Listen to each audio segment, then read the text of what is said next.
So when Chapter 22 of The Mandalorian dropped, people were quick to point to these scenes with Lizzo and Jack Black to show how terrible the episode was. And yeah, these scenes are not good.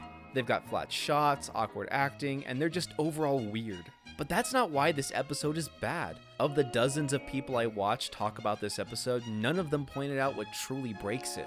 So that's what I'm going to talk about today, because I'm surprised no one else has talked about the major issues with this episode's writing. Now, I know this episode has been out for a hot second, but you know what?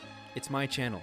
I can do what I want. So what is it that breaks this episode? What is it everyone missed? Is it this weird, unnecessary prologue with this fish alien romance? We knew fate was not on our side. Who cares about fate? I love you. And I will always love you.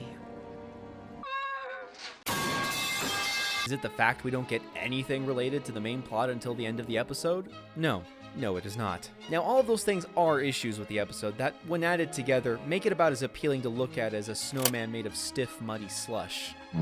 No. For you see, the big issues lie in the plot beats. Allow me, if you would, to explain. In screenwriting, there's this rule called the but and therefore rule, which was coined by Trey Parker and Matt Stone, the creators of South Park.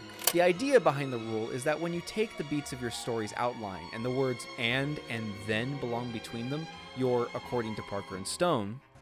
This is because when your plot beats can be connected by the words and then, the story has no real conflict, cause and effect, or tension. And when you have a narrative like that, it's just a string of one moment after another with none of the oomph a story should have, which makes it about as entertaining to watch as observing a glass of water evaporate in a cool room. However, when you develop a story and the words but or therefore belong between the moments of your story, that invites cause and effect, conflict, and tension.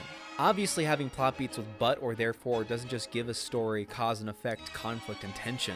Tension and conflict are complex aspects of writing I could talk about forever, but by adding these two words to your plot beats, it encourages conflict, cause and effect, and tension. For example, if I told you a story about how little Susie wants to buy ice cream, and then she buys it, and then she goes home, and then she eats it, you'd rightfully say that's pretty boring. However, a story where little Susie wants to buy some ice cream, but the ice cream man is secretly her rival, Billy, and he's about to serve her a scoop of poisoned Rocky Road to get back at her for humiliating him during last semester's talent show, is, therefore, far more interesting. And Chapter 22, Hired Guns, is plagued with plot beats connected by and then. With that said, let me give you a brief summary of the episode's plot to show you what I mean. Chapter 22's story centers around Din Djarin and Bo-Katan trying to get Axe Woves, a Mandalorian who formerly served under Bo-Katan, to join them in retaking Mandalore. However, since the Empire turned Mandalore into a floating, craggy glass marble, Axe and his company have become mercenaries working for the independent planet of Plazir 15. When our two Mando heroes arrive on Plazir 15, instead of landing their ship next to Axe and his buddies, their ship is hijacked by the local government, and this forces them to land far, far away from where Axe and his buddies are. From the landing pad, they're summoned by the leaders of Plazir 15, who are, of course, Jack Black and Lizzo. Their characters, that is. And since I don't care about their characters enough to remember their names, I'll be calling these two by their actors' names from now on. And it's here our heroes are tasked by them with uncovering a mystery behind the repurposed separatist droids the planet uses for manual labor. For you see, the droids of Plazir 15 are malfunctioning and assaulting people, and that's no good. So with that task perfectly slotted into their quest log, our heroes go to Plazir 15's head of security, a man by the name of Commissioner Hellgate, played by Christopher Lloyd. Hellgate tells our heroes about the assaults before directing them to the Ugnaught Redditors that live in the palace basement, because they know more about the droids and stuff. And then the Ugnaughts tell them where to go to find the droids. And then they find the first malfunctioning droid at a loading dock. And then they chase down this super battle droid from the dock and kill it. And then they find a spark pad on the super battle droid. Now, real quick, I've watched this episode 3 times and I still have no idea what a spark pad is. I thought it might be a reference to an older piece of Star Wars media, since there's just so much of it out there. But nope. Turns out it's a whole new thing they came up with for this specific part of the episode. Well, enough of that. And then after following the address on the spark pad, they arrive at this droid bar called the Resistor. And then they talk to the bartender who just tells them everything they want to know without any pushback or anything like that. Where's the conflict? And, well, you get the point. The entire episode is just that until they uncover the mystery, more on that later, and they finally meet Axe and his company of Mandalorian mercenaries. The problem here is that isn't a story. It's just one thing happens, and then another thing happens, and then boom, it's over. There's no tension, no cause and effect, and hardly any conflict. Hell, you were probably sitting there thinking, wow, this episode is boring. Nothing is happening. Yeah, that's because nothing is. And when people talked about this episode, a lot of the focus was on the celebrity cameos and the weird things they added to the episode, instead of, well, the fact that Disney structurally built a story that's about as fun to watch as reading a book with white letters. What's worse is this kind of storytelling not only hurts the main beats of the story, but it also cripples the mystery story they were trying to tell. At the end of the day, Chapter 22 is a mystery story. A poorly told one, but a mystery story nonetheless. And the and then connections between the plot beats is one of the main things that kills this episode's mystery story. Now, a good mystery story should have some twists and turns, tension, and conflict to the story, especially when a detective is sniffing out clues and piecing together the mystery. Imagine how boring Sherlock Holmes would be if Sir Arthur Conan Doyle just had Holmes go into a room and find all the clues with no second to ponder what the clues mean or investigate them further. Instead, the clues he finds just say, "Go to the next room and speak with the butler there.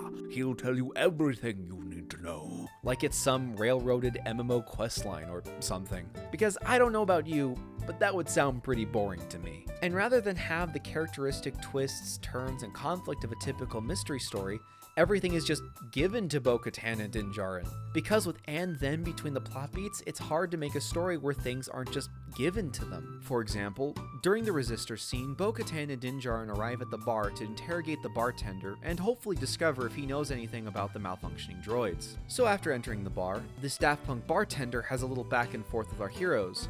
And then Bo-Katan has a little back and forth with Din Djarin because he just wants to rip the information out of the droid. You can check my registry. We are in full compliance with planetary hierarchy. If you don't start answering questions, I'll yank your memory circuit and dissect it back at the lab.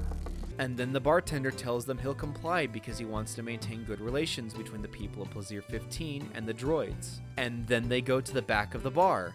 And then he tells them about this stuff called Nepenthe, which is also another thing they added to this episode. And what Nepenthe does is it patches the droid's programming or something. I don't know, this is the first time I've seen this stuff, and it's probably the last time we'll ever see it in Star Wars. Who knows? And then the bartender tells them all of the malfunctioning droids have taken a hit from the same batch of Nepenthe. And that's the scene. The issue here is that because and then is between the beats of this scene, there's nothing encouraging anything interesting to happen. In a normal mystery story, there would be some conflict while the detectives interrogate a suspect. Like maybe the bartender doesn't trust organics, so he's reluctant to give up information on the droids, even if he's innocent. Or maybe he was friends with the super battle droid from earlier, and he won't give up the information easily because they, you know. Yeah. But because and then are between the scene's plot beats, it's just, and then this happens, and then they ask this, and then he replies with this, and then they get the clue. That's not a mystery, that's just stuff happening. Like, geez, Steve had a more difficult time solving mysteries in Blue's Clues than Din Djarin and Bo-Katan did in this episode. But because the plot beats aren't encouraging conflict or cause and effect, the entire mystery, much like the plot itself, is just them hopping from one point to another, get a clue which clearly tells them where to go or who to speak with to get the next clue, and rinse and repeat until the mystery is solved. Like I said earlier, a good mystery story should be tense and have some twists and turns, but there's just none of that in this episode. And that's why this and then model of storytelling not only hurts the overall plot, but it also kills the mystery story they're trying to tell in this episode, which in the end just makes it an uninteresting slog to get through. And there's so many scripts we read from new writers and things that we see. God, I see movies. And You see movies that you're just watching. It's like this happened, and then this happens, and then this happens. That's when you're in a movie, just going, "What the am I watching this movie for?" Just like this happened, and then this happened, and this happened. That's not a movie, you know. That's not a story. But a mystery story is only as good as the villain who gets the whole thing rolling in the first place. And this episode's bad guy, if you even want to call him that, is really weak because of the and then connections between the plot beats. Now, one of my favorite mystery writers is Agatha Christie, who's famous for her mystery novels featuring the iconic Belgian detective Hercule Poirot. And one of the reasons Christie's villains work so well is because something in the world motivates them to act. This could be the death of a child, such as the case in her novel Murder on the Orient Express, or through a complicated romance like in Death on the Nile. Either way, something causes the villains to act, and in turn spark the mystery someone will need to solve later. But that's only in stories with cause and effect, where some cause has an effect on a character. And in this episode, it's hard to find the cause that's affecting this episode's villain. So, I don't really care about spoiling this episode. Obviously. It's been out for a while now, and I don't think anyone's going to get onto me for saying the culprit behind the droid craziness on Plaisir 15 is Commissioner Hellgate. Yeah, he's the one behind all of it, but you probably wouldn't have guessed that. And not because the story is clever or anything like that, but because there's never a moment where the story drops hints at what a possible motive might be. You know, that cause in the story that would drive a man to commit a crime. Basically, the reason Hellgate was reprogramming droids to go crazy is because he doesn't like Jack Black's character and the way he's running the planet, or something like that. We found the cause of your malfunctions. Is this true? I'm afraid it is, my lady.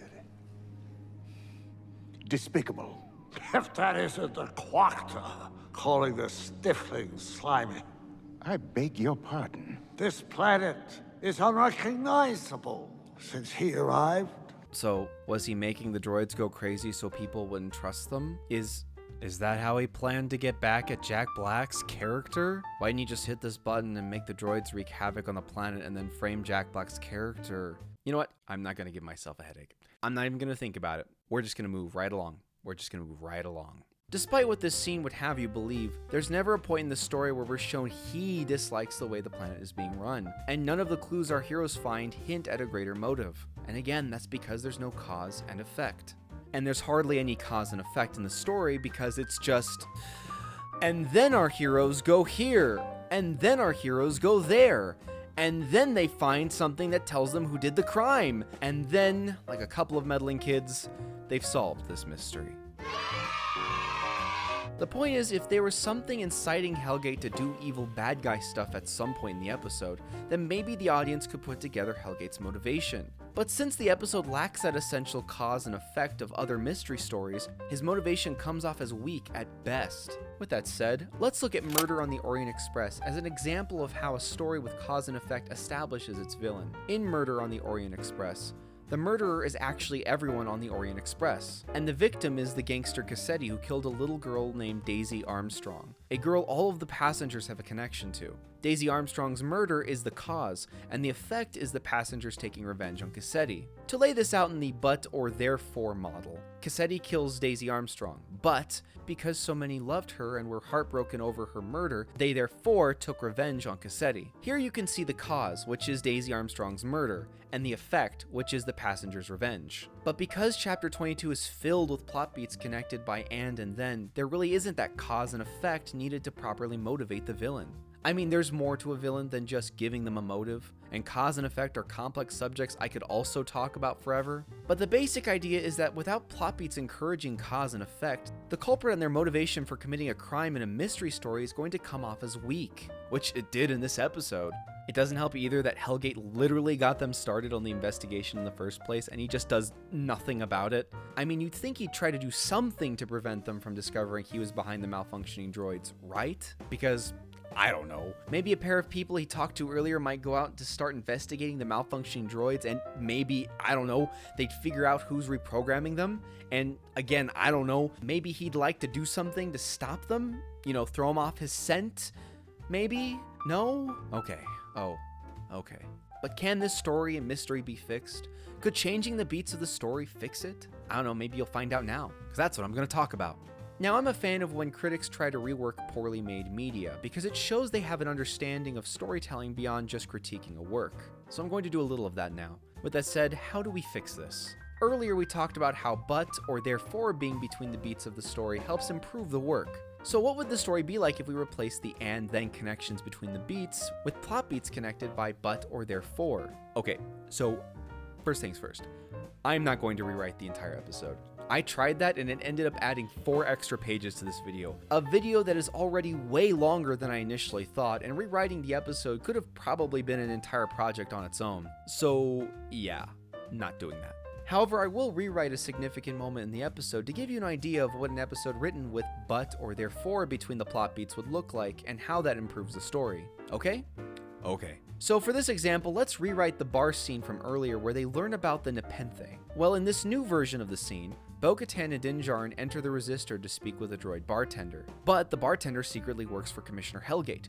Therefore, when they attempt to interrogate him, he's friendly, open, and seems to have nothing to hide. But all the while, he's secretly misleading them. Bo-Katan is this episode's good cop, so she would believe the bartender has nothing to hide and that they've hit a dead end in the investigation. Meanwhile, Din Djarin, this episode's bad cop and local droid hater, Fucking androids.